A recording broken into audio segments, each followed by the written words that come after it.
저번에 다시 한번 얘기해 보면 우리가 조건을 반영하기 위한 어떤 간결한 반영하기 위한 풀이 구조라고 볼 수도 있고 반영한 풀이 구조라고 볼 수도 있겠죠. 조건이 뭐 여러 개가 나올 수도 있는 거니까. 그래서 우리가 간결한 풀이 구조를 잡을 거예요.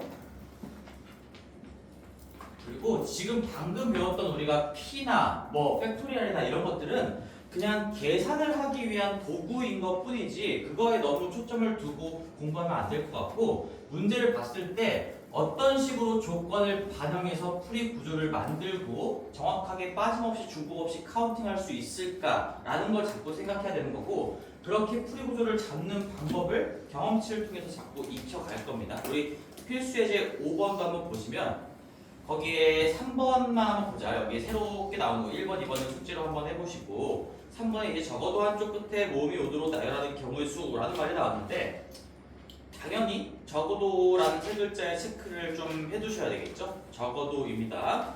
마찬가지로 얘도 2학년 2학기 때 배웠던 내용이긴 하지만 한 번 더 복습을 하자는 의미에서 체크해놓고 왼쪽에 공략 포인트 맨 밑에 자세히 써져 있어요. 바로 3번 적어도 라는 문제가 나온다. 적어도 어쩌구가 나온다. 그러면 모든 경우의 수에서 모두 뭐뭐가 아닌 경우의 수를 빼서 간접적으로 구하라는 얘기죠. 거기에 간접이라고 적어놓으세요. 바로 3번에 적어도라는 문제가 나오면 간접적으로 푼다. 그래서 우리 지금 적어도라는 조건이 나왔을 때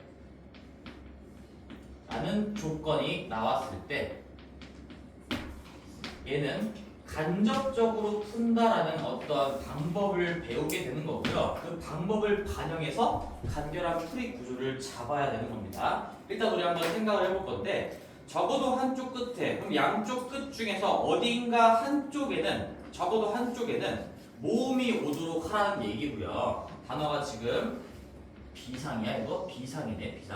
비상이고 여기에서 모음이 뭐니? AI인가? AI 여기에서 지금 모음이 그러니까 A하고 I가 있는 상황이죠. 그리고 문제 조건을 잘 보면 이런 거지. 우리가 6개 지금 6자리를 나열할 거니까 하나, 둘, 셋, 넷, 다섯, 6자리가 있는데 한쪽 끝이라는 건 이쪽 끝일 수도 있고 이쪽 끝일 수도 있는 거고 그럼 전체 모음이 오냐 자음이 오냐만 가지고 한번 생각을 해보면 여기에 모음이 오고 여기에도 모음이 오는 게 있을 수가 있고요. 여기에 모음이 오고 여기에 자음이 올 수도 있고요. 여기에 자음이 오고 여기에 모음이 올 수도 있고 여기에 자음이 오고 여기에 자음이 올 수도 있는 상황인데 그 중에서 적어도라는 말이 나왔을 때 적어도 한쪽 끝이 모음이라는 건 어떤 케이스를 얘기하는 거냐. 첫 번째 얘도 마찬가지 얘도 되는 거고 적어도 한쪽 끝에 뭐 둘 다 모음이 오면 더 땡큐지. 그 다음에 왼쪽 끝에 모음이 오는 거 얘도 되는 거고 오른쪽 끝에 모음이 오는 거 얘도 되는 거니까 우리는 풀이 구조를 잡으면서 둘 다 모음이 오는 경우는 몇 가지일까? 왼쪽 끝에 모음이 오는 건 몇 가지일까? 오른쪽 끝에 모음이 오는 건 몇 가지일까? 3번을 계산하고 다 덧셈으로 연결해주면 정답이 나오겠지. 근데 그런 것보다는 그냥 전체에서 왼쪽, 오른쪽 지금 이 자음이 오냐 모음이 오냐를 신경 쓰지 않고 전체 경우의 수 그냥 6개를 나열하는 경우의 수를 구한 다음에 거기에서 자음과 자음이 오는 경우만 날려주면 즉 이렇게 보는 거지. 이 3개를 직접 구하는 게 아니라 이 3개에서 얘만 제거해주면 알아서 이 3개를 구하는 경우가 되지 않을까라는 얘기입니다. 적어도라는 말이 나오면 일단 무조건 간접으로 구하는 건 아니지만 전체에서 그 조건을 만족시키지 않는 정반대 상황이라고 얘기해 볼게요. 적어도 한쪽 끝에 모음이 오지 않는 즉 둘 다 자음이 오는 상황만 빼주게 되면 간접적으로 이 위에 3가지 케이스의 경우의 수를 구할 수 있지 않을까 그런 얘기입니다. 그래서 우리는 한번 구해보자. 맨 밑에 자음이 둘 다 자음이 오는 거. 그럼 나 자음이 뭐뭐 있는 거야? 나머지가 다 자음이구나. V, S, N, G 이렇게 자음이 있으니까 양쪽 끝에 다 자음이 오는 경우는 봐봐 어떻게 계산할까? 이제 계산 과정에서 우리가 배운 이 도구들을 쓰는 거지. 4개 중에서 왼쪽 끝, 오른쪽 끝 이 두 자리에 올 2개의 자음을 뽑은 다음에 그 다음에 어디에 누구를 앉힐지 순서까지 정해줘야 되는 겁니다. 따라서 4P2가 될 거야. 일단 내가 자음 4개 중에서 2개를 뽑아서 여기에 갖다 꼽는 경우의 수는 4P2가 될 거고요. 그리고 나서 이 안쪽에 이제 남은 4자리에 뭐가 2개가 앉았는지 모르겠지만 남은 문자 4개가 있을 거니까 그 4개끼리는 어떤 별다른 조건이 없으니 그 4개끼리 마지막으로 순서를 매겨주면 되겠지. 이런 식으로 너희들이 도구들을 활용해서 적극적으로 수식을 써내려갈 수 있어야 된다는 얘기야. 4P2에다가 4팩토리얼을 곱한다 라고 쓰고 국어적으로 읽을 때는 다시 한번 4개, 자음 4개 중에 2개를 뽑아서 왼쪽 끝, 오른쪽 끝 이 두 자리에 앉힌다. 순서를 부여한다. 그러고 나서 그리고 이 남은 4개를 가지고 남은 4자리에다가 순서를 부여한다. 앉힌다. 얘도 하고 얘까지 하면 우리 6개의 문자 순서 배열하는 게 끝이 나겠죠. 4P 곱하기 4팩이 될 거고. 그래서 이게 정답이 지금 아니지. 전체 경우의 수는 그럼 뭘까요? 이 자음이냐 모음이냐라는 조건을 반영하기 이전 상태, 즉 이런 것들을 신경 쓰지 않고 그냥 6개를 나열하는 경우의 수니까 전체 경우의 수는 당연히 6팩토리얼이 되겠죠. 저 6개의 알파벳의 순서를 부여하는 경우의 수, 즉 6팩토리얼에서 얘를 빼주면 나머지 이 3개의 경우의 수의 합이 자연스럽게 남아있지 않을까라는 아이디어입니다. 아이디어. 따라서 정답은 6팩토리얼 마이너스 4P2 곱하기 4팩토리얼. 이걸 계산을 좀 해주시면 6팩은 아까 암기하라고 했던 거 720이고 4P는 4 곱하기 3이니까 12에다가 4팩토리얼 24를 곱하고요. 이거 2개 곱하면 288이니까 얘는 432가 나올 것 같네요. 맞나? 맞죠? 432가 될 것 같습니다. 자, 그래서 우리 중학교 2학년 때 배웠던 이 적어도 조건이 너무 중요하기 때문에 공통수학 원에서도 다시 한번 나오게 되는 거고, 우리 고등학교 2학년 가서 확률과 통계라는 과목을 공부할 때도 당연히 또 나올 거야. 지금 배우는 거는 중2 때 나오고 고1 때 나오고 고2 때 가서도 또다시 다 등장하게 될 겁니다. 얼마나 중요하면 이 3년에 걸쳐서 계속 반복하고 있을까, 이런 생각 좀 하시고, 너희들 확률과 통계라는 거 다 필수 과목으로 배우게 되는 거 알고 있나? 혹시 알고 있니? 너희 윗까지는 선택이었지만 이제는 다 공통으로 들어가지. 얘만 따로 빼가지고 조금 더 심한 내용을 붙여서 배우는 게 확률과 통계라는 과목이에요. 물론 거기서 통계라는 것도 추가가 되기는 하죠. 경우의 수, 확률, 통계. 그때도 또다시 배우게 될 겁니다. 그러면 그때는 진짜 이런 것들이 다 지루하다라고 좀 느껴졌으면 좋겠네. 자, 6번을 나올게요. 필수 예제 6번. 뭐 이제 이런 얘기 좀 지겹지만 마찬가지 또 똑같죠. 중학교 때 나왔던 문제입니다. 5개의 숫자 0, 1, 2, 3, 4. 그러면 정규 들었던 친구들, 쌤이랑 같이 했던 친구들은 어떤 숫자에 지금 눈이 딱 가야 되는 거야? 0에 가야 되는 거야. 그치? 한서 잘했어. 0의 동그라미를 치시고 어떤 숫자들을 가지고 자연수를 만든다. 한 자리 숫자들을 가지고 자연수를 만들 때는 0이 있냐 없냐가 굉장히 중요하죠. 0은 맨 앞자리에는 올 수가 없기 때문에 0이 있냐 없냐는 굉장히 중요한 변수를 가져올 겁니다. 자, 그래서 여기도 내가 뭐 추가적으로 필기할 거 없이 공략 포인트에 잘 나와 있어요. 쌤이 필기해줬던 내용들이 잘 정리가 되어 있기 때문에 그래서 내가 이 책을 기본 교재로 선정을 한 거고요. 공략 포인트를 보시면 맨 앞자리에는 0이 올 수 없음에 유의한다. 내가 그렇게 강조했던 것들이 잘 적혀 있죠. 그 다음에 2번, 여러 가지 수의 특징에 맞게 수를 배열한다. 뭐 짝수면 1의 대비 숫자가 0 또는 짝수. 근데 0 또는 짝수도 살짝 좀 이상한 말이긴 한 게 0도 짝수야. 0도 짝수예요. 그래서 굳이 뭐 0 또는 짝수라고 할 필요 없이 그냥 1의 자리가 음이 아닌 짝수가 와야 된다. 당연히 음수는 올 수 없는 거니까 짝수가 오면 된다 라는 얘기고, 홀수 라고 한다면 1의 자리 숫자가 홀수여야 되고요. 3의 배수, 4의 배수, 5의 배수 나와 있는데 결국에 여기 바로 2번에서 얘기하고 있는 건 배수 판정법을 얘기하고 있는 거죠. 배수 판정법. 그래서 배수 판정법 다시 한 번만 좀 정리 뭐 굳이 안 해도 되겠다. 다 써 있으니까 읽어봅시다. 짝수라는 건 2의 배수 판정법을 얘기하는 거고 1의 자리 숫자만 보고서도 우리가 2의 배수인지 아닌지 판정할 수 있다. 그 다음에 3의 배수 판정법은 모든 자릿수의 합이 3의 배수이면 된다라는 거. 초등학교 때부터 우리 계속 배워왔던 거. 4의 배수, 끝 두 자릿수가 4의 배수이면 된다. 그 다음에 5의 배수, 1의 자리의 숫자가 0 또는 5인 거로 판단하면 된다. 인데 뭐 4의 배수, 5의 배수, 3의 배수가 왜 그런지 살짝 궁금한 친구들을 위해서 간단하게 예시를 한번 들어볼게요. 간단하게 예시. 우리가 312라는 건 자릿수의 합을 더해봤더니 6이야. 그래서 3의 배수죠. 그러면 저 312도 반드시 3의 배수가 될 수밖에 없다는 건데 왜 그러냐면 얘는 이렇게 쓸 수 있는 거야. 3 곱하기 잘 봐봐. 3 곱하기 100을 내가 1 더하기 99라고 한번 써볼게요. 그 다음에 10이라는 걸 1에다가 1 더하기 9라고 한번 써볼게. 1 곱하기 10을 얘기하는 거죠. 그 다음에 2라는 건 그냥 2라고 써볼게요.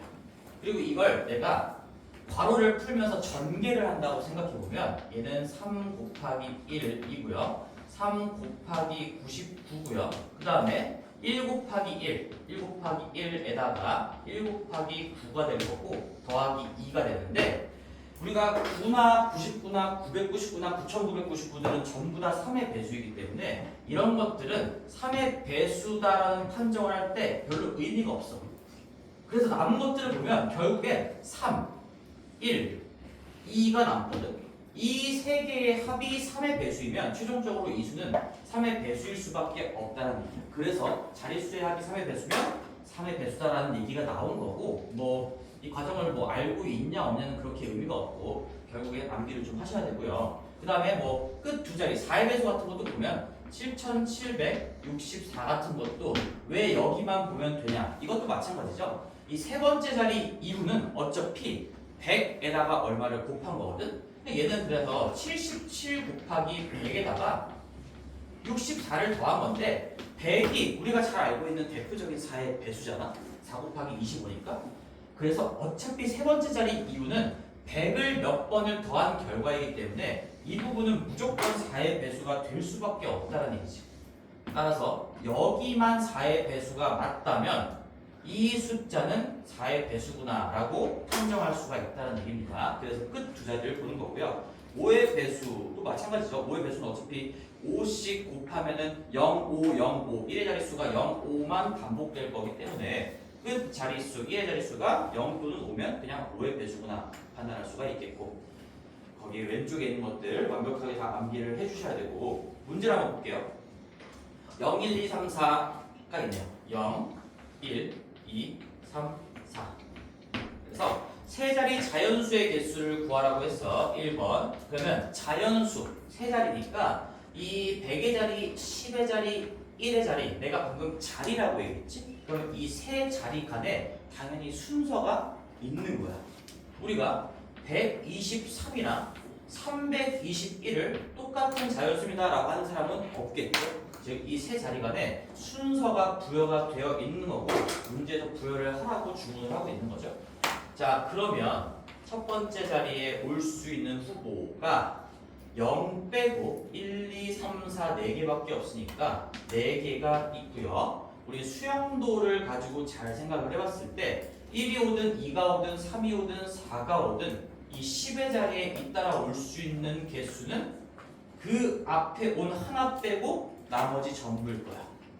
그래서 여기는 몇 개가 오냐? 4개가 오겠죠. 왜 4개가 올까? 하나가 빠졌는데 0이 다시 여기서부터 쓸 수가 있는 거니까. 내가 예를 들어서 맨 앞 2가 들어왔어. 그러면 이 10의 자리에는 2를 빼고 1, 3, 4에다가 0도 이제는 쓸 수가 있는 거니까 다시 한번 4개가 올 수밖에 없다는 얘기고요. 그 다음에 1의 자리에는 앞에 2개의 숫자가 사용됐으니까 뭐 2가 쓰였고 0이 쓰였다. 그러면 1, 3, 4, 3개가 남았으니 맨 마지막에는 3개만 올 수가 있겠죠. 이게 경우의 수입니다. 그래서 48가지의 자연수가 만들어지겠구나 라는 걸 생각을 해보시고 그리고 거기 밑에 풀이를 좀 보면 이렇게 써져 있는데 거기 잘 이해해봐. 얘는 밑에 풀이는 이렇게 써져 있는 거야. 내가 어차피 0 때문에 조금 주의 깊게 봐야 되는 부분이 100의 자리니까 100의 자리에는 0만 좀 신경을 쓰면서 4개가 올 수밖에 없고 내가 앞에 뭐를 꽂았든 간에 하나를 빼고 나서는 이 4개를 가지고 서로 다른 2개를 골라서 두 자리에다가 갖다 꽂는 방법이니까 우리 이 4 곱하기 3이라는 걸 4p2라고 얘기할 수도 있겠죠. 이런 걸 이제 배웠으니까 이 4 곱하기 3이라는 거 100의 자리에 꽂은 숫자 하나를 날리고 나서 남은 4개 중에 2개를 뽑아서 순서까지 부여한다. 그래서 4p2, 4 곱하기 3 똑같은 결과로 도출이 되는 거죠. 풀이 과정에는 4p2라는 게 적혀 있어서 혹시 이거 잘 이해를 못할까봐 한번 얘기를 해봤고요. 넘어갈게요. 여기 뒤에 짝수 문제도 한번 풀어보세요. 우리 조금 중요한 부분이 좀 뒤에 있기 때문에 여기까지 잘 할 수 있을 거라 믿고 필수에는 7번 사전식 배열 얘도 마찬가지로 이 문제 말고 그냥 이거 문제로 하자. 자, 요거 한 번만 또 풀어볼게. 마찬가지로 여기까지는 새롭게 추가된 게 없습니다. 우리 사전식 배열도 중학교 2학년 1학기 아주 대표적인 유형으로 나왔었죠. BDAEC가 몇 번째로 나오냐라고 했을 때 사전식 배열이라는 건 다 알고 있을 거고 거기에서 크게 따라간다라는 건데 왼쪽에 공략 포인트 먼저 읽어보자. 우리가 문자를 사전식으로 배열하거나 숫자를 크기 순으로 나열할 때 맨 앞자리부터 고정시켜 가면서 차례대로 순열의 수를 구해본다. 얘는 근데 말로 읽으면 글로 읽으면 좀 잘 이해가 안 될 수도 있을 것 같아요. 그래서 여기 바로 1번 B, D, A, C, E B, D, A, C, E가 몇 번째인지를 한번 따져보자는 얘기야. 자, 그러면 우리는 그냥 크게 따라간다라는 말을 좀 기억했으면 좋겠어. 크게 따라잡는다.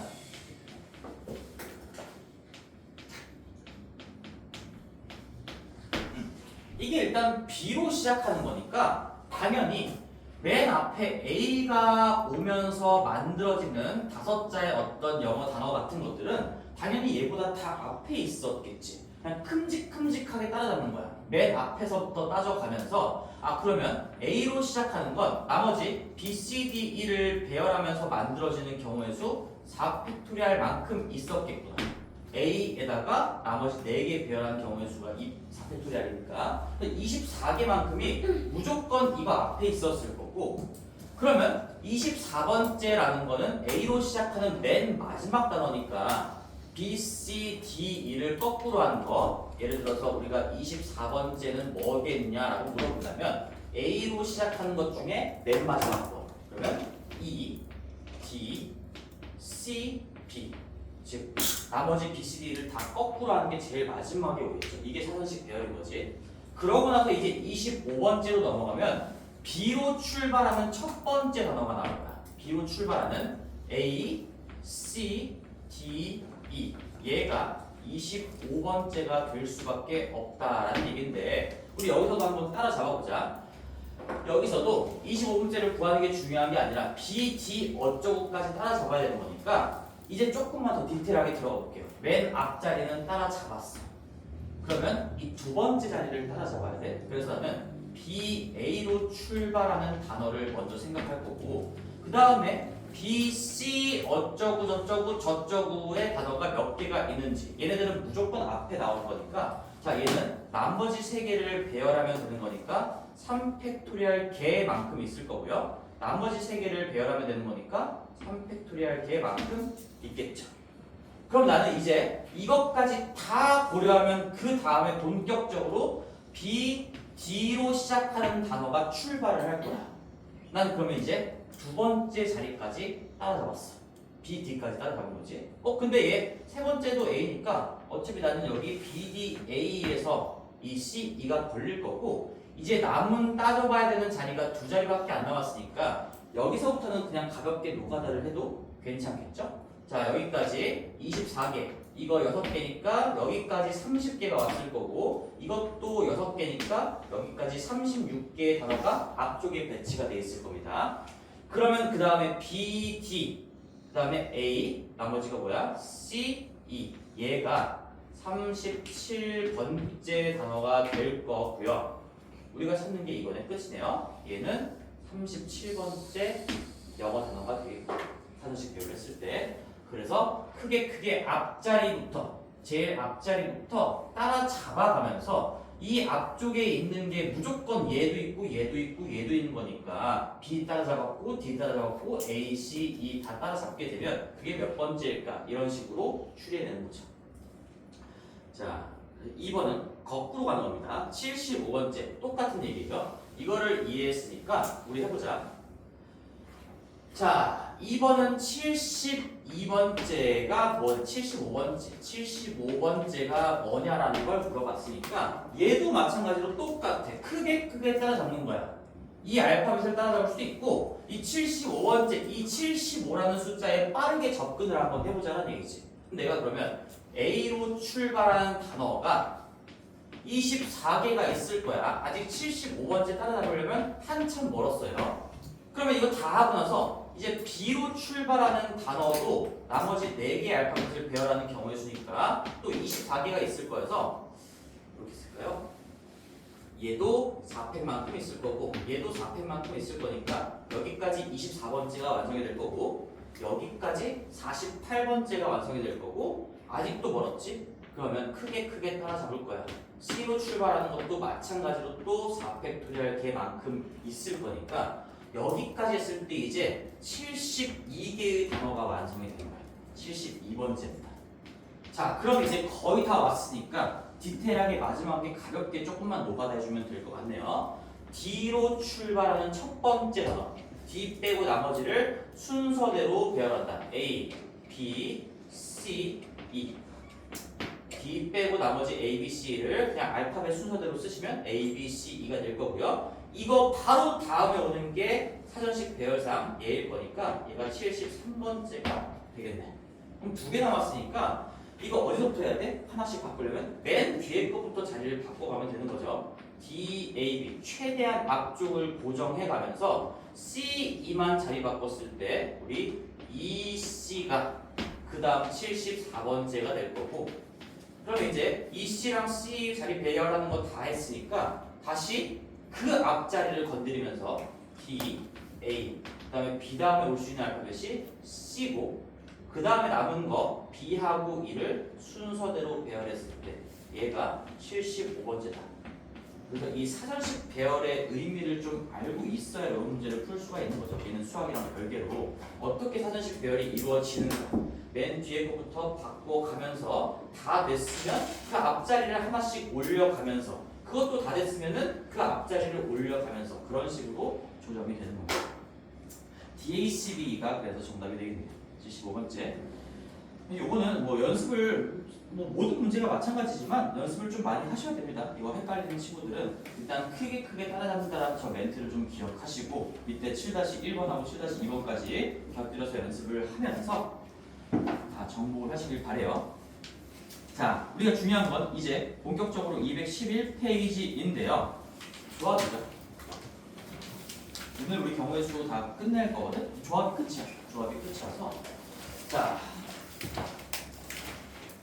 여기까지 내가 조금 속도감 있게 한 이유는 그래도 우리가 사실 추가된 내용이 아직까지는 없기 때문에 요 팩토리얼이랑 P라는 걸 배운 것만 추가가 된 거고 내용적으로는 아직 추가된 게 아무것도 없어요. 조합도 마찬가지야. 조합도. 자, 그럼 여기다가 우리 대응하게 좀 맞춰서 써볼게. NCR이라는 걸 배울 거고 우리 C라는 것도 마지막 시간에 얘기했지만 저번 시간 마지막 때 얘기했지만 얘도 컨비네이션 이 단어는 상대적으로 너희들이 좀 많이 알고 있는 단어죠. 그럼 이 게임을 하는 친구들도 뭐 콤보 같은 거 할 때 썼던 것 같은데 그냥 조합을 얘기하는 거예요. 조합. 말 그대로 순서는 의미가 없고 내가 어떻게 조합할 것인가 뭐랑 뭐를 내 손바닥에 올려둘 것인가 그냥 뽑기의 개념이라는 얘기죠. 자, 읽어볼게요. 서로 다른 n개에서 순서를 생각하지 않고 선택만 하는 것을 택하는 것이라고 돼 있고 거기 위에 그냥 뽑기라고 적어두면 되겠죠. 그냥 순서를 생각하지 않고 택한다라는 것 자체가 뽑기를 의미하는 겁니다. 뽑기. 뽑기는 뭐 수학적인 얘기는 문장, 단어는 아니지만 자, 그래서 n개에서 r개를 선택하는 것을 조합이라고 하고요. 이 조합의 수를 기호로 NCR이라고 합니다. 그러면 여기도 마찬가지 이 기호를 쓰는 순간 당연히 이 R이 N보다 클 수는 없겠지. 3개 중에서 5개를 뽑는다. 말이 안 되는 거니까 우리 이런 조건은 당연히 깔려 있는 건데 거기 등호 빠져있지만 어차피 등호 넣을 거니까 나는 그냥 미리 집어넣을게요. 그리고 얘는 N 이하가 돼야 된다. 이 기호를 쓰는 순간 이 전제 조건은 깔려 있는 겁니다. 그리고 이것을 조합이라고 하는 게 아니라 조합의 수라고 불러요. 즉 뽑기를 할 수 있는 경우의 수를 NCR이라고 표현하고 이거 가지고 계산을 합니다. 자, 그래서 의미는 마찬가지 서로 다른 n개 중에서 r개를 그냥 뽑기만 하네요. 그럼 우리가 왼쪽이랑 오른쪽 NPR과 NCR의 유일한 차이점은 여기는 뽑고 나서 순서까지 매기는 과정이 있었던 거고 여기는 그 순서를 부여하는 게 없었던 거죠. 그래서 내가 왼쪽에서 오른쪽으로 넘어올 때 순서가 부여되는 것을 무시하는 과정이 붙어야 된다라고 했었고요. 맨 앞쪽에 이거 써져 있었지? 순서를 부여한 상황에서 순서를 무시를 해주면 그냥 뽑기의 경우의 수가 나오는 거고 뽑기의 경우의 수에서 다시 순서 부여의 과정을 입혀주시면 순서가 부여된 이 순열의 경우의 수, 순열의 수가 되는 겁니다. 그래서 얘를 공부를 잘 해놓으면 여기 C까지도 우리가 거저로 공부할 수가 있을 것 같아요. 자, 그러면 이제 밑에 NCR이라는 걸 어떻게 계산하는가인데 얘를 보기 전에 4, C3 이거 가지고 한번 똑같이 비교를 한번 해보자. 우리 4개, 서로 다른 4개 중에 3개를 뽑아서 순서를 없애주기까지 한다. 뽑아서 순서가 부여된 거.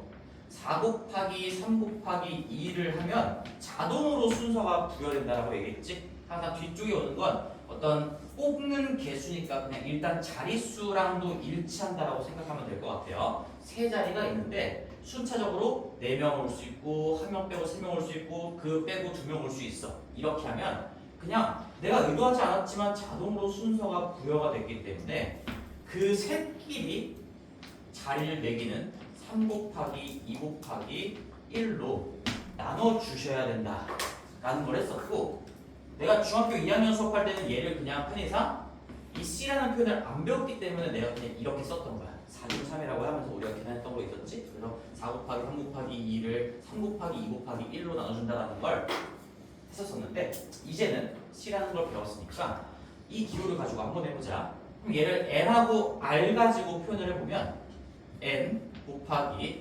N-1 곱하기 똑같아요.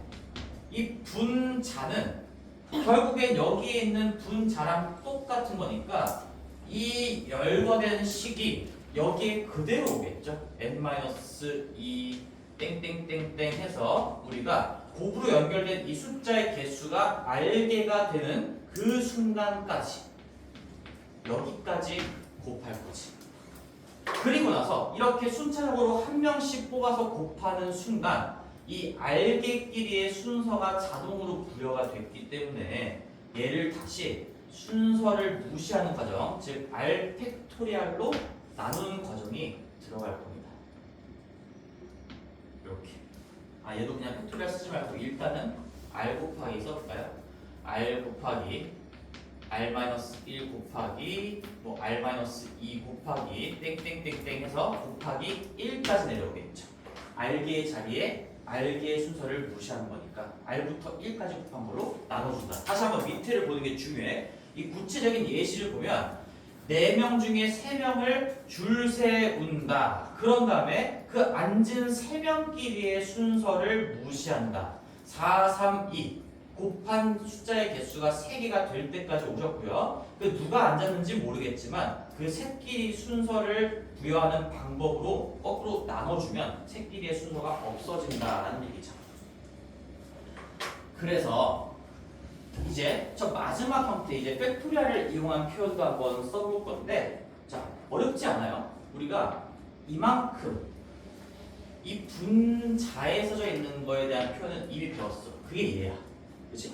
똑같이 얘가 n-r 팩분의 n 팩인 거니까 얘가 n-r 팩분의 n 팩이야. 다시 한번 써볼게. 그래서 얘는 지금 핑크색 박스가 n 팩을 n-r의 팩토리얼로 나눠주면 되는 건데, 근데 얘는 문제는 분모에 뭐가 더 있어. 그리고 r부터 하나씩 맞춰가면서 1까지 곱한 걸 우리는 이제는 r 팩토리얼이라고 부를 수가 있겠죠? 그래서 여기에 r 팩토리얼이 하나가 더 추가된 거고요. 얘만이 유일한 차이점인 겁니다. 얘만이 유일한 차이점이다. 자, 내가 노란색 박스를 했어. 여기에 이 순서 부여가 있었기 때문에 저 r팩으로 나누는 과정이 여기에는 없었던 거고, 여기 지금 순서가 무시가 되었기 때문에 여기 분모에 r팩이라는 게 추가로 등장을 한 겁니다. 요거를 잘 보셔야 돼.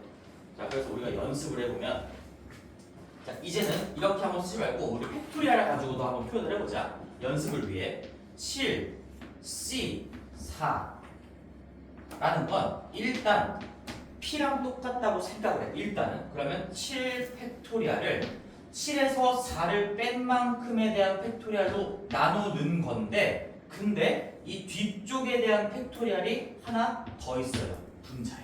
이렇게 쓰는 거지. 그럼 결국에 봐봐. 이거 n-r하고 r 더하면 뭐가 되지? n 되지.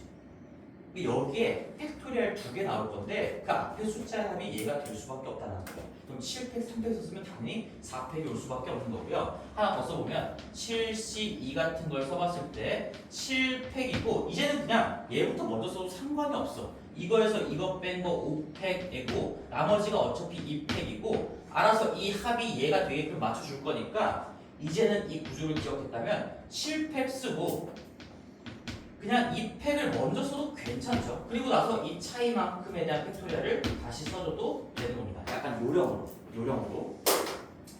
자, 마지막으로 한 번만 넣어볼게요. 우리가 숫자가 좀 커진다 하더라도 10, C, 4가 있어요. 의미는 서로 다른 10개 중에서 4개를 뽑는다까지만 하는 거야. 순서를 매기지 않아요. 뽑기만 하는 경우의 수는 10팩토리얼을 4팩토리얼과 6팩토리얼로 나눠주면 되겠구나. 만약에 열거로 쓰실 거면 10 곱하기 9 곱하기 8 곱하기 7만큼 4개가 될 때까지만 곱하고 그 4개끼리의 순서를 무시해준다. 4 곱하기 3 곱하기 2 곱하기 1로 나눠준다. 이렇게 계산할 수도 있는 겁니다.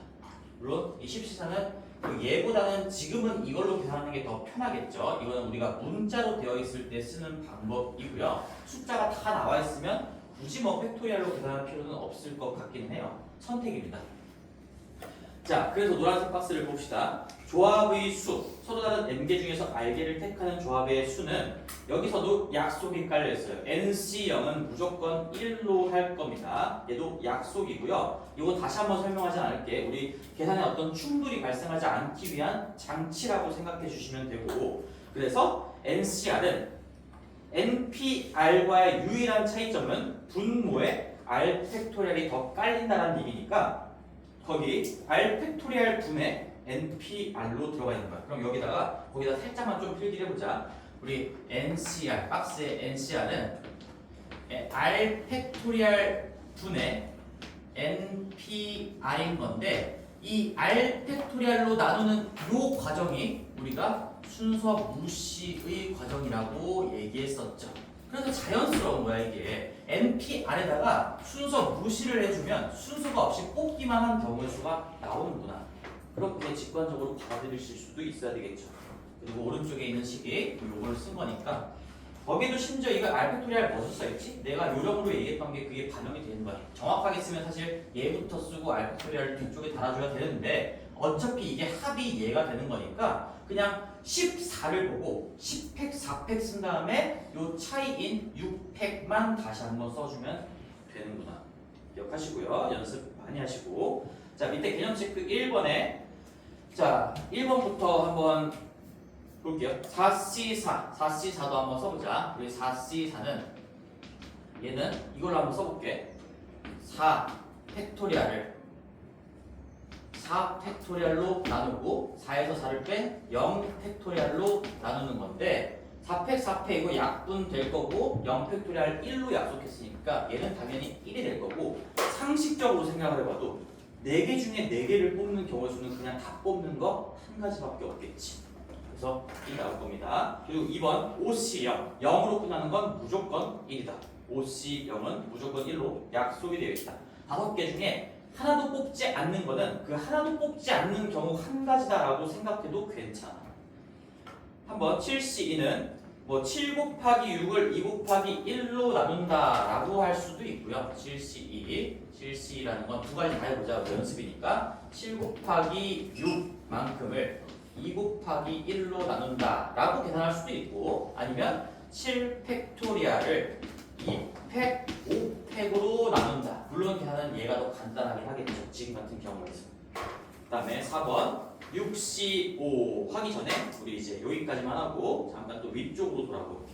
여기까지 하고 잠깐 10초만 숨 고르고 맨 밑에 박스 조합의 수의 바로 2번을 볼 겁니다. 서로 다른 n개 중에서 알개를 택하는 것은 미리 우리 별표 하나 쳐놓을까? 괄호 2번 어마무시하게 중요해요. 조합의 수에서 괄호 2번 괄호 2번 서로 다른 n개에서 알개를 택하는 것은 이라고 시작되는 그 문장의 앞쪽에다가 별표 많이 쳐주세요. 많이 n개 중에 알개를 택하는 것은 그 n개에서 택하지 않고 남아있는 n-알개를 택하는 것과 똑같다라는 겁니다. 요거에 대해서 자세히 다시 한번 설명을 해볼게요. 우리가 A, B, C 세 개가 있는데 내가 봐봐 이 세 개 중에서 두 개를 뽑을 거야. 그러면 한번 직접 열거를 한번 해볼게. 내가 뽑는 거를 뭐 A, B를 뽑을 수도 있고 이 둘 간의 지금 순서는 아무런 의미가 없어요. 그냥 주머니로 표현을 할게. A, B를 뽑아서 주머니 안쪽에 넣어놓을 수도 있고요. 아니면 A, C를 뽑아서 주머니 안쪽에 넣을 수도 있고 아니면 B, C를 뽑아서 주머니 안쪽에 넣을 수도 있는데 이렇게 A, B를 뽑아서 주머니 안에 넣는 순간 주머니 안에 들어오지 못한 C가 바깥쪽에 자연스럽게 남게 되는 거지. 그 다음에 A, C를 넣는 순간 바깥쪽의 B도 자동으로 결정이 되는 거야. 얘를 정하는 순간 얘까지 세트로 결정이 되는 거야. B, C를 주머니 안쪽에 넣는 순간 주머니 바깥에 A가 자동으로 결정이 되는 겁니다. 얘도 같이 자동으로 결정이 되는 거예요. 그래서 우리가 세 개 중에 두 개를 뽑는 경우의 수는 이렇게 세 가지다라고 셀 수도 있지만 뽑히지 않는 놈으로 보고 이렇게 세 가지다라고 셀 수도 있겠죠.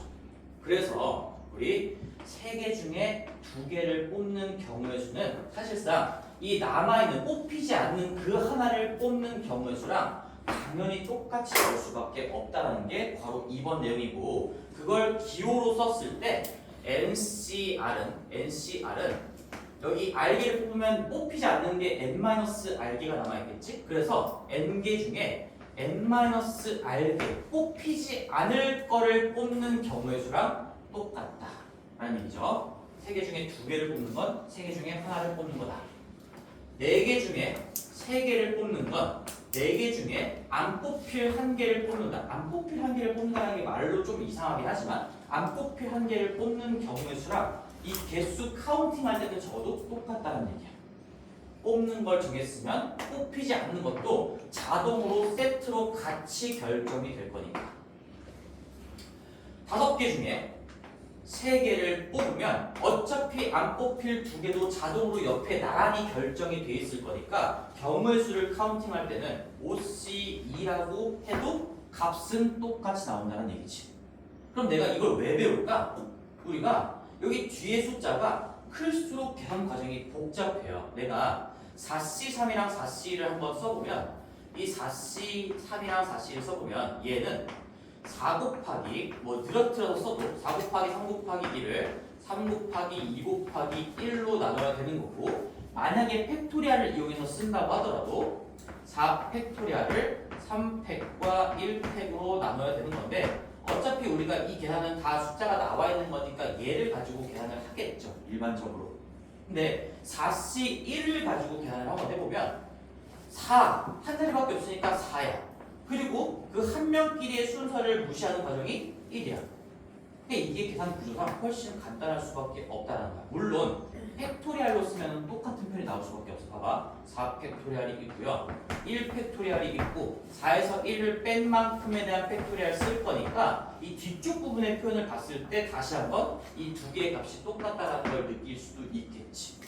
그래서 실전에서 구체적인 숫자가 다 나와 있을 때는 계산할 때 뒤쪽 부분을 낮춰서 계산하는 게 훨씬 간단하기 때문에 얘를 정확하게 이해하고 암기하고 있으면서 계산할 때 적극적으로 활용할 수 있어야 된다는 얘기야. 내가 문제를 풀다가 4개 중에 3개를 뽑는 경우의 수를 구하는 걸 직면하게 됐어. 그럼 우리는 그냥 이렇게 생각한 다음에 얘 가지고 답은 4입니다 라고 쓰는 게 속도면에서 훨씬 빠르게 되겠지.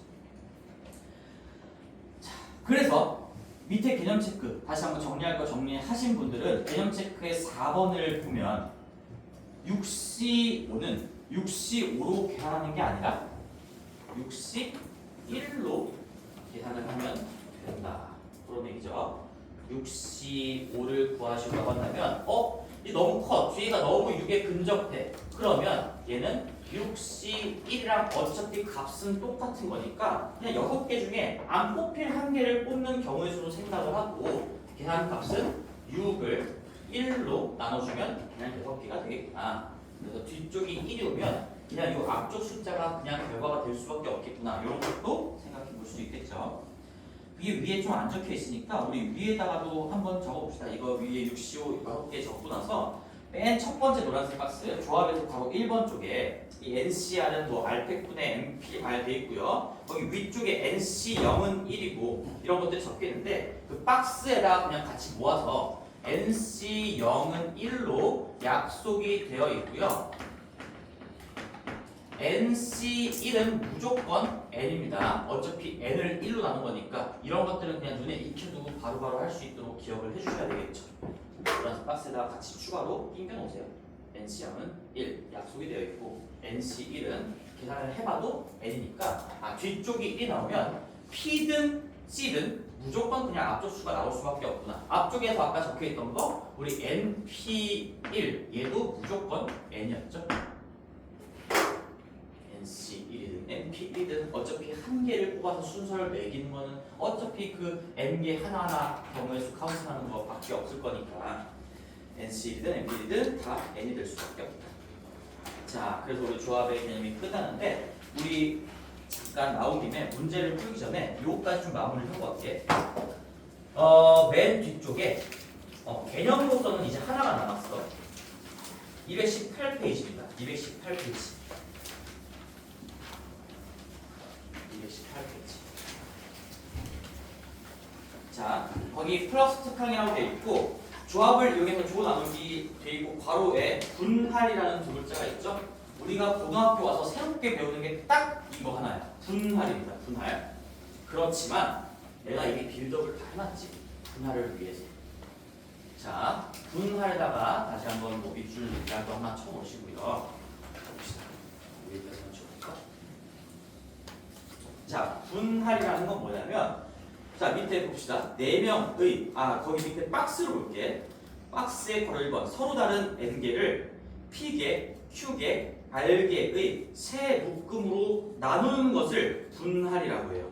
그냥 나누는 거야. 나누는 거. 예를 들면 내가 A, B, C, D, E가 있는데 얘를 둘둘 하나로 찍고 싶어. 그래서 뭐 앞에 A, B 이렇게 묶고 C, D 묶고 E 따로 혼자 묶고 둘둘 하나로 찢었고 찢기만 하는 거니까 이 세 개의 주머니끼리는 당연히 순서가 없는 거야. 그냥 나누기만 하는 거야. 나누기만. 이렇게 찢기만 하는 거라고 생각하면 되겠어요. 말 그대로 분할입니다. 분할. 그러면 분할은 우리가 거기 알게 세묶음으로 나누는 경우의 수라고 나와 있는데 바로 1번에 거기 세묶음에다가 여기에다가 요거 하나만 좀 추가로 적어주면 될 것 같아. 묶음끼리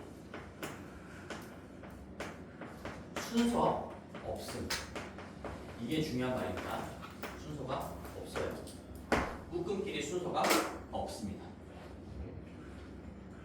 그냥 찢기만 하는 거야. 문제에서 요구한 개수별로 두 개 한 개라고 했으면 두 개 한 개 찢는 경우가 몇 가지가 나올까? 뭐 이렇게 찢을 수도 있지만 뭐 A, C를 놓고 B, E를 놓고 얼마든지 여러 개가 나오겠죠. A, C, B 남은 게 뭐야? A, B, C, D, D가 혼자 이렇게 남아 있겠지. 이런 것도 있을 거고 이렇게 둘둘 하나로 찢는 경우의 수가 몇 가지가 나올까? 그 수를 구하는 걸 분할의 수를 구한다라고 얘기하는 거고요. 만약에 셋 하나 찢으라고 했으면 뭐 A, B, C 한 그룹, 그 다음에 D 혼자 두고 E 혼자 두고 이렇게 할 수도 있는 거고 아니면 A, B, A, D, E에다가 뭐 B 혼자 두고 C 혼자 두고 이렇게 찢을 수도 있는 거고 그 수에 맞춰서 찢기만 하는 걸 분할이라고 합니다.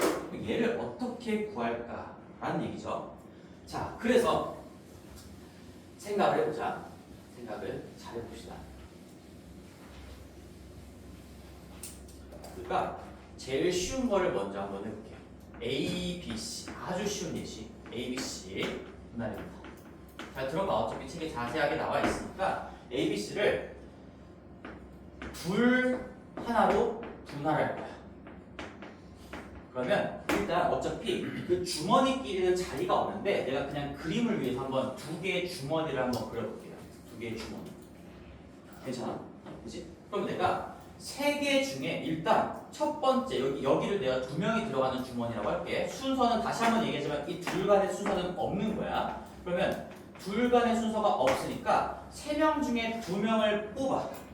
그러면 여기가 3, C 이만큼의 경우의 수가 될 거야. 이걸 다시 한번 써보면 이게 세 가지니까 여기에 A, B가 들어갈 수도 있고 A, C가 들어갈 수도 있고 뭐 B, C가 들어갈 수도 있고 이런 거를 경우의 수로 얘기하면 3C, 2가 되겠죠.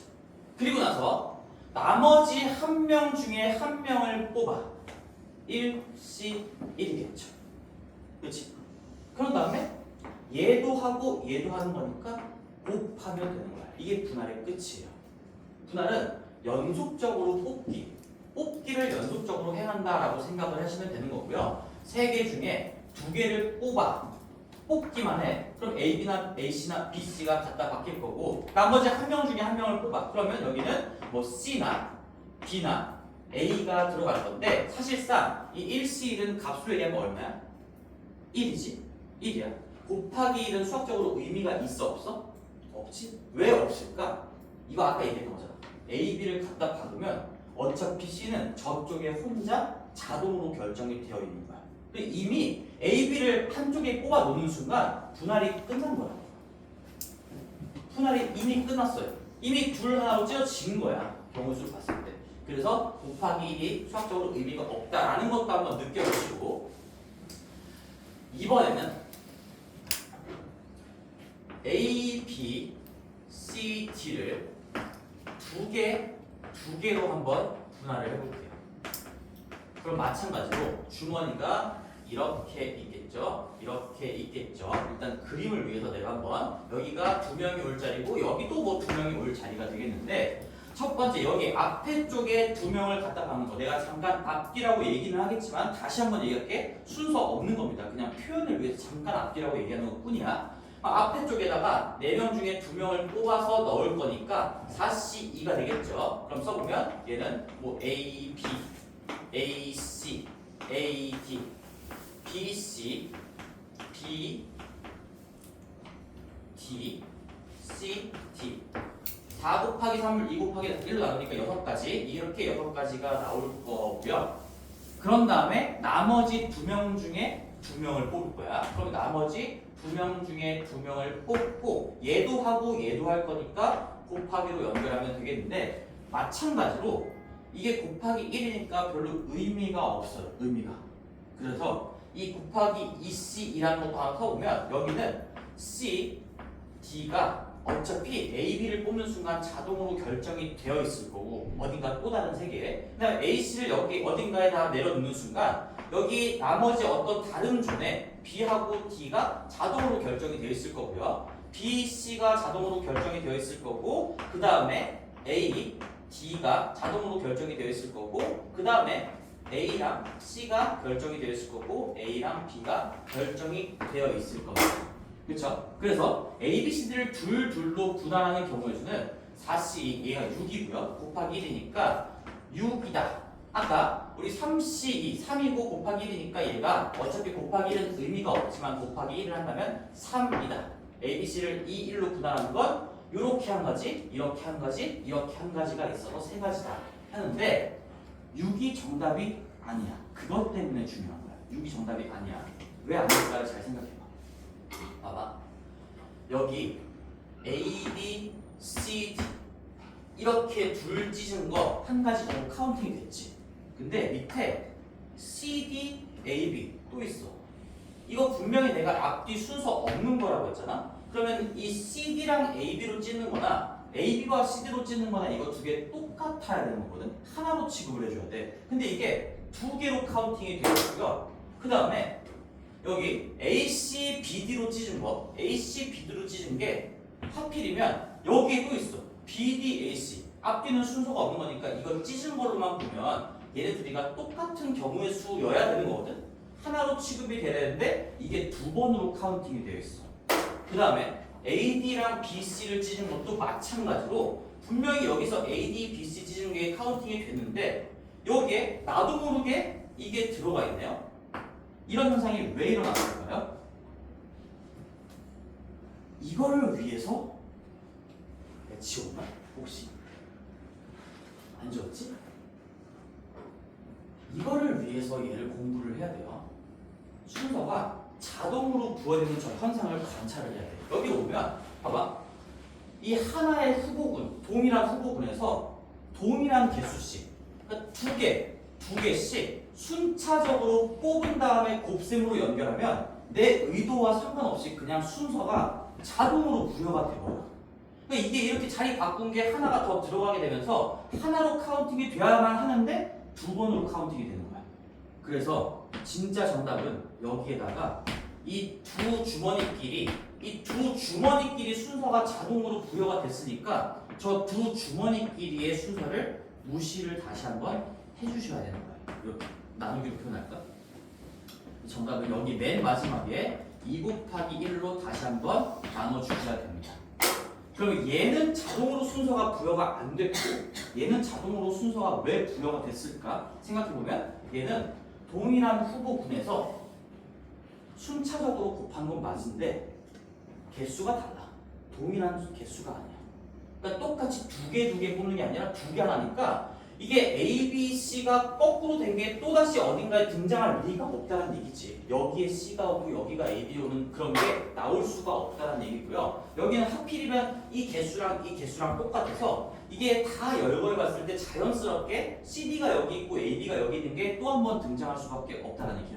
의도하지 않았는데 순서가 부여됐기 때문에 이럴 때 순서 무시의 반응이 필요한 겁니다. 그래서 책을 볼게요.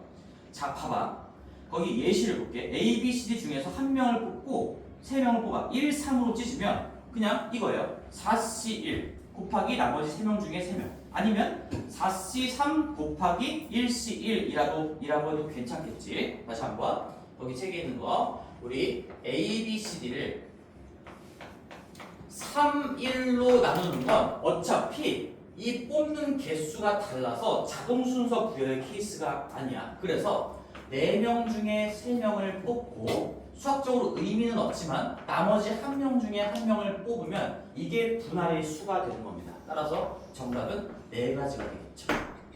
근데 거기 밑에 2명, 2개의 조를 뽑는다. A, B, C, D 중에서 2명을 뽑고 나머지 2명 중에서 2명을 뽑으면 4C2 곱하기 4C2C이라고 해야 될 것 같지만 근데 오른쪽에 그림을 보시면 A, B랑 C, D가 있는데 다 열거해 봤을 때 C, D랑 A, B가 또 나오게 되는 거죠. 왼쪽 오른쪽이 똑같은 거니까 한 번으로 카운팅을 해줘야 되는데 이게 두 번으로 반영이 됐어. 즉 두 주머니끼리의 순서가 자동으로 부여가 됐다는 얘기야.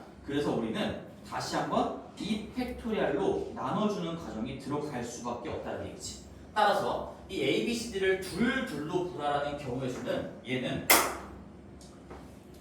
4C2 곱하기 2C2 한 다음에 그럼 어떻게 판단을 하는가? 여기 뒷부분의 숫자를 보는 거야. 이 2가 똑같죠? 이 2로 똑같은 게 중요한 게 아니라 이렇게 두 번이 똑같아. 그러니까 두 개의 주머니의 순서가 자동으로 부여가 됐기 때문에 이 팩으로 나눠주는 거야. 여기가 2라서가 아니라 이게 두 개의 숫자가 같아서 이 팩으로 나눠주는 겁니다. 이게 정확하게 이해가 잘 안 될 수도 있으니까 예시를 내가 조금 더 복잡하게 하나 해볼게. 우리가 봐봐.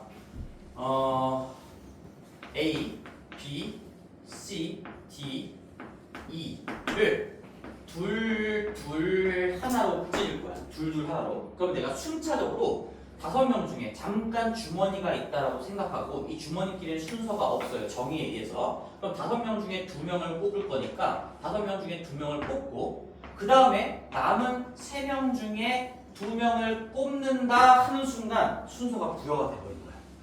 여기 2명, 여기 2명 분명히 이거 자리 바꾼 것도 다 들어가 있을 거라고 여기에. 그래서 여기에서 이 두 주머니끼리 이렇게 같은 숫자가 뒤쪽에 같은 숫자가 나오는 게 두 부분이 생겼으니까 이 팩토리얼로 나눠 주셔야 되고요. 그런 다음에 마지막에 남은 한 명 중에 한 명을 뽑아주면 분할이 완성이 된다는 얘기지. 여기 뭐 그래 수학적으로 의미가 없어서 맨 마지막에 이제 숫자 대신에 이거는 생략을 할 겁니다. 어차피 맨 마지막 마무리 과정은 무조건 1이 될 수밖에 없어. 나머지들을 나머지 주머니에 다 박아놓는 거니까 항상 맨 마지막 과정은 1이 될 수밖에 없겠죠. 한 번 더 해볼게요. 한번 계속 연습을 할 겁니다. 우리 9명 가지고 해볼까요? A 9명 알파벳을 잘 모르는데 A, B, C, D, E, F, G, 1, 2, 3, 4, 5, 6, 7, H, I 9명 중에서 분할을 할 거야. 셋으로 찢을 거야. 셋. 그러면 9명 중에 3명을 뽑아. 앞에 주머니에. 그 다음에 남은 6명 중에 3명을 뽑아. 이미 여기서 순서 부여가 됐어. 3명 똑같은 주머니의 개수가 주머니 안쪽에 들어가는 개수가 똑같기 때문에 이 두 개의 주머니끼리의 순서가 부여가 돼버린 거고요. 근데 얘는 마지막까지도 순서가 부여가 돼. 이렇게 뒷부분의 뒷부분의 값이 같은 주머니가 3개나 나왔죠? 그래서 그 3개의 주머니끼리의 순서가 다시 한번 무시되는 과정이 붙어야 된다는 얘기입니다. 여기가 3이어서 3게 아니라 3번 똑같기 때문에 주머니 3개끼리 순서가 부여가 되어서 3팩토리얼로 나눠줘야만 정확하게 분할의 수를 구할 수가 있다. 라는 거고, 아까 얘기했던 거 어차피 맨 마지막 것도 숫자의 의미는 없지만 이렇게 정확하게 몇 개 주머니의 순서가 부여되는지를 판단하기 위해서는 마지막까지도 써주는 게 좋기는 해요. 9C3, 6C3, 3C3, 333, 3번 똑같네? 그러면 3팩토리얼로 나눠줘야 되겠네. 이제는 좀 기계적으로 가셔야 되겠죠? 한 번 더 해볼게요. 9개를 내가 4개, 1개로 찢을 겁니다. 그럼 어떻게 될까? 9개 중에 4개를 뽑고 남은 5개 중에 4개를 뽑고 하는 순간 순서가 부여가 되버렸어. 동등순이죠 이거? 동일한 부분에서 동일한 개수씩 순차적으로 곱셈을 하는 순간 이 두 주머니끼리의 순서가 부여가 되어버렸고요. 우리는 순서가 없기 때문에 없애주셔야 됩니다. 그리고 마지막에 한 명 남은 것 중에 한 명 뽑는 거. 어차피 얘는 숫자 스케일이 다르기 때문에 여기까지는 순서 부여가 안 되어 있겠지. 이렇게 가는 거예요. 그래서 거기 박스를 한번 봅시다. 다시 한번. 바로 1번. 서로 다른 n개를 PQR로 쪼갤 건데 세묶음. 여긴 대표적으로는 예시로 세묶음이라고 한 거죠. 더 많은 묶음으로 쪼갤 수도 있어요. 근데 만약에 PQR이 다 다른 수이면 순서가 자동 부여될 일이 없어. 그래서 NCP 곱하기 남은 것 중에 Q 곱하기 남은 것 중에 R 맨 마지막은 항상 곱하기 1이 될 수밖에 없고 어차피 남아있는 걸 한 주머니에 다 박는 거니까. 자, 그 다음에 2번 PQR 중에서 어느 두 수가 같으면 그 두 주머니끼리의 자동 순서 부여가 있었을 거기 때문에 이 팩토리얼 분의 1을 곱해준다. 즉 두 개의 순서를 무시하는 과정이 필요할 수밖에 없다. 그리고 PQR이 숫자의 스케일이 다 같으면 세 주머니끼리의 순서가 의도치 않게 자동으로 부여가 되기 때문에 3팩으로 나눠준다. 즉 3팩토리얼 분의 1을 뭐 밑에다가 깔아준다라고 생각하시면 되겠죠. 그래서 여기 뭐 이렇게 1번, 2번, 3번 케이스로 나누는 것보다는 그냥 너네들이 얘를 잘 기억했으면 좋겠어. 그래서 내가 미리 빌드업을 해놨던 거예요. 그래서 이렇게 똑같은 숫자씩 뽑아서 똑같은 개수씩 뽑아가지고 순차적으로 곱셈을 하시면 그냥 자동 순서가 부여가 되는 거고, 여기서는 우리가 애초에 순서를 부여하는 게 목적이었기 때문에 그냥 이렇게 쓰시면 되는 거였고요. 이 분할이라는 건 순서를 매기면 안 되는 거기 때문에 다시 한번 순서를 무시해 주셔야 된다라는 거죠. 밑에 1번 예제를 한번 풀어보세요. 9명의 학생을 3개의 조로 다음과 같이 2명, 3명, 4명으로 쪼갠다. 조로 나눈다, 분할한다. 똑같은 얘기입니다. 조 나누기, 분할. 이제 풀이 있으니까 잘 안 되는 친구들을 한번 보면서 최대한 오늘 수업 시간에 다 익히고, 이제 나는 분할을 하는 기계가 됐다고 생각해.